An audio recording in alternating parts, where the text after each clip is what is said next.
think I had an experience kind of reflecting what you just said. I read, right after I signed up, I read the essay about non-duality, and I was very focused. And which essay was? I think it's on the website. It's called About. It's like under the About okay, section. yes. And at one point it said there is only one consciousness, and or something to that effect. And I really felt like, I mean, I can talk about this stuff right now, and it's just words, but the experience was, you know, I felt like I zoomed right to this experience that there's a point of perception, there is a perceiver, and there's really only one perceiver, and that everything else is perceived. And it felt like the one perceiver was the only thing that was real, and all the perceived was not real. And it wasn't pleasant at all. It was very frightening. You know, all time, all history, my wife, my kids, everything was a dream, was, you know, the perceived.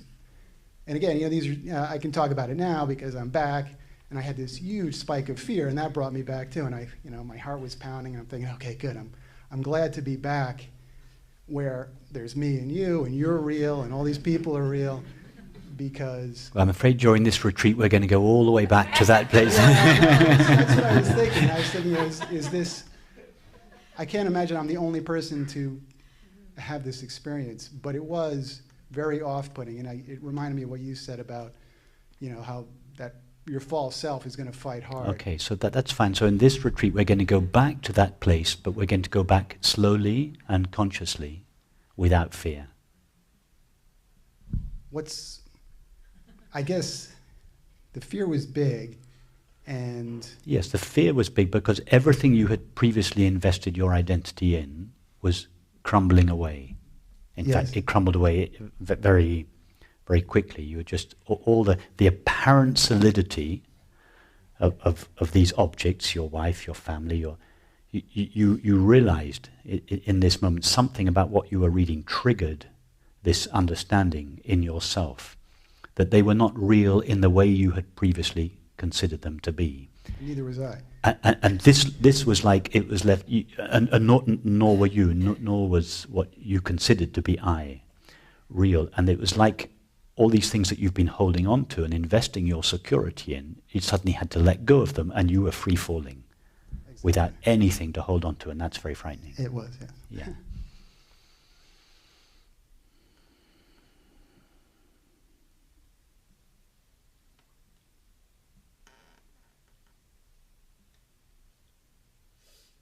So that's what we do in these meetings. We just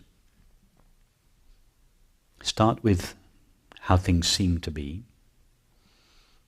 and we just gradually, through our meditations and contemplations and conversations, we trace our way back to the reality of our experience. And at various different stages on this journey back, we meet obstacles. And people meet different obstacles, and everyone traces their own particular pathway back. And people meet different obstacles at different stages. So that in our conversations we address these various obstacles. What is an obstacle for one person is very often shared between a number of other people, but it's not necessarily everybody's obstacle. And then somebody else will find an obstacle on the path and will mention it, and 4 or 5 other people will think, oh yeah, there's a similar kind of boulder in the middle of my path as well. And so we just encounter all these obstacles gently, taking time until we see they're not really obstacles, and then we just carry on. So, for instance, with you, take the current perception that you're having now, the current visual perception. And that perception is of objects. Yeah? A collection of objects, people, objects. So instead of following your attention towards the objects, trace it back in the other direction. Go backwards towards the source of perception rather than the object perceived. What do you find there?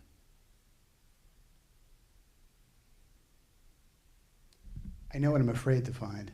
I guess I'm stuck on that. No, but just trace back your experience. Take the experience of perception. The objects are on one end, yeah, the end out there. What is on the other end of your attention? Trace it back. Don't think about it. Don't refer to what you've read or what you know or what you're afraid of. Trace it back, like walking physically along a path. It's that experiential. Trace it back to the source of your attention or perception. What do you find there?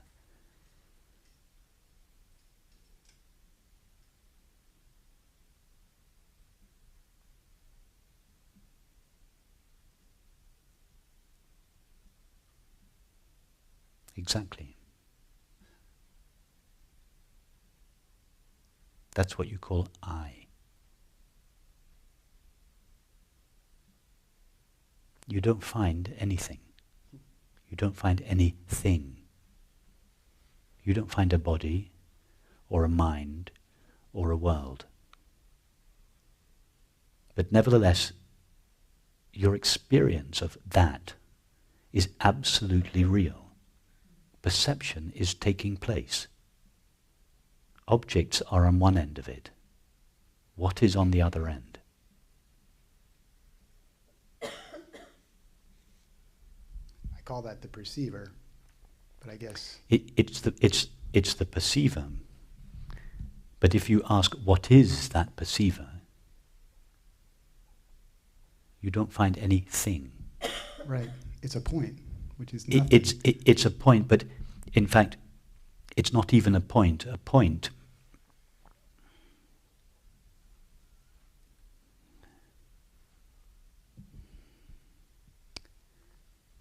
point is the best the mind can do. Right. It's an idea. Right. Okay. The mind is struggling to call it something. So in its own language of objectivity, it says it's a point. You're right. It's a point, but actually, to go a little further, it's a point that has no dimensions. Points don't have dimensions. That's exactly right. Exactly. And not even in time. Not even But the fourth dimension. Exactly.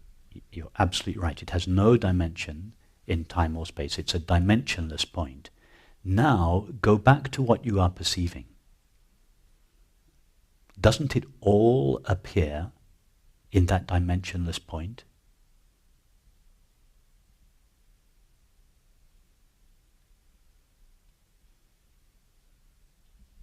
I can't honestly say I know the difference, so I could say yes. The difference between Between it being separate, a point and the perceiving. Exactly. That's the next stage. It's not this apparent world of four dimensions is not only appearing in.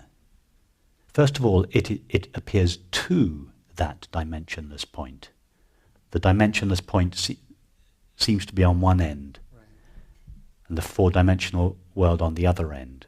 And then we realize, no, it's closer than that. It's appearing in.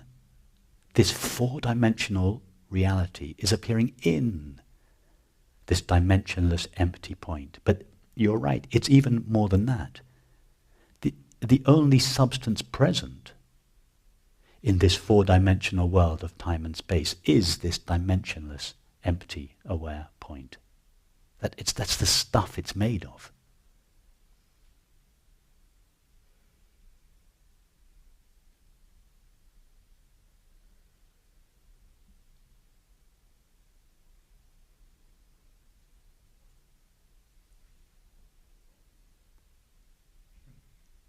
As a concession to the vastness of physical space, the teaching sometimes says awareness is vast. In other words, it's even bigger than the physical world because it contains the physical world. The teaching says awareness is vast or borderless. Awareness is not vast or borderless. It's dimensionless. It has no dimensions. But the mind cannot think of no dimensions. So as a concession to the mind, the teaching says it is vast. It is everlasting. It is neither vast nor everlasting. The mind literally cannot go there. That's why it's not possible to think about consciousness.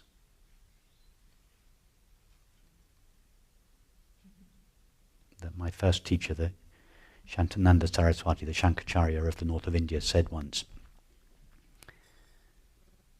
real thinkers don't think. Real thinkers, the people that really take thought all the way, that think about the absolute reality of experience, that activity of exploring reality with the mind brings the mind to an end. It is not possible to think of consciousness. The best we could do would be to think of a blank, empty space. But even that is a subtle object, a blank object. If we truly try to think of consciousness, thought comes to an end, and consciousness stands revealed. I'm thinking, my conundrum was nothing was real, and that was terrifying. And then it feels like the counter to that is everything is real. Absolutely. Nothing is real in the way it is normally conceived. The world is an illusion. Only Brahman is real. Brahman is the world. But everything in there is also real too, because it's part of Brahman. But that's it. The world as we normally think of it, our experience as we normally think of it, made out of stuff called mind and matter. That's what most people think. Experience is divided into two parts. Thoughts and feelings are made out of mind. Sensations and perceptions, the body and the world, are made out of matter. That's the conventional view. So, the first stage, the world is an illusion. The experience as we normally think of it, as made out of mind and matter, is an illusion. What is really real, what is true in our experience, is just the experience of being aware. That is all that we are ever aware of, the knowing of experience, Brahman. Then when we go back to this body and world, the body-mind world that we found to be unreal, when we go back to all of this, we find out, wow, it is real, my experience is real, but it's not made out of stuff called mind or matter. It's made out of this infinite, dimensionless stuff called pure knowing. In that sense, it is real. It is real as consciousness, but unreal as mind and matter. Thank you. And it's not a coincidence. Apologies to those of you that have heard me say this before. It's not a coincidence that physicists have never found this stuff called matter, and psychiatrists have never found the stuff called mind. It's not a coincidence. It's not just a matter of a few more years before someone discovers it. They're not going to discover it. It's not there.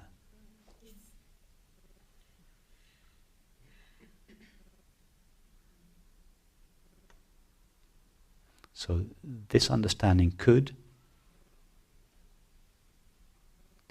generate the most terrific fear in you, because the world is just everything that you considered to be so real, everything that you invested your identity and your happiness in is just vanishing in front of your eyes.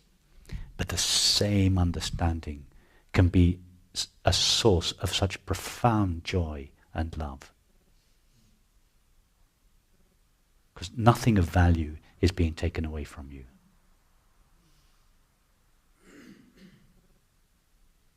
At the level of activities and relationships, family relationships, intimate relationships, friendships, all that is being taken away is the tyranny of the ego that ruined those relationships, that made them battlegrounds between egos. That's all you're going to lose. And a relationship, be it an intimate relationship, a relationship with a dog or a family or a neighbor, or a relationship that is free of the tyranny of the ego, is a tender, loving, warm-hearted, humorous, friendly relationship. Fearless.